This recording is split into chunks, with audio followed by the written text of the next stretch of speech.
गुंडांना कसा अभय दिलं जात आहे आणि या सर्व काळामध्ये लाडके खासदार ते फिरकती नाही. कालची घटना अक्षय शिंदे नंतरची जी घटना घडलेली आपण पाहिली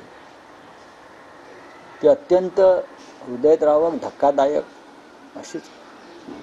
हे सगळे लोक कल्याण, अंबरनाथ आणि बीडलाच का असतात?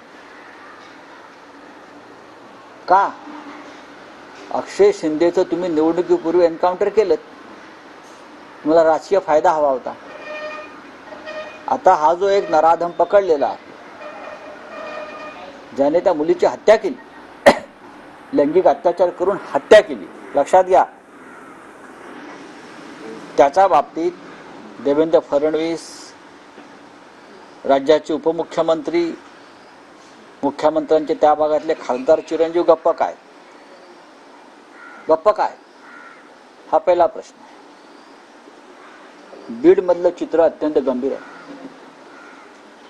लवकरच तिथे माननीय उद्धव ठाकरे सुद्धा परभणी आणि बीडला जातील. कधी ते तुम्हाला कळवण्यात येईल.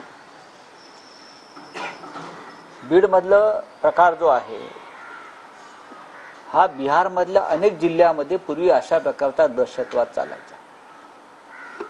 गोपालगंज, बरं का, त्यानंतर पाटण्याच्या आसपासचे अनेक जिल्हे, आरा, अशा जिल्ह्यामध्ये अशा प्रकारच्या टोळ्यांचं दहशतवाद चालायचा.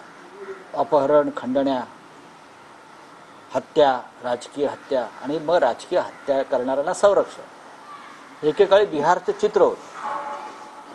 आज ते तुम्हाला बीड आणि कल्याण, अंबरनाथ, डोंबिवली आणि ठाण्यात दिसत आहे.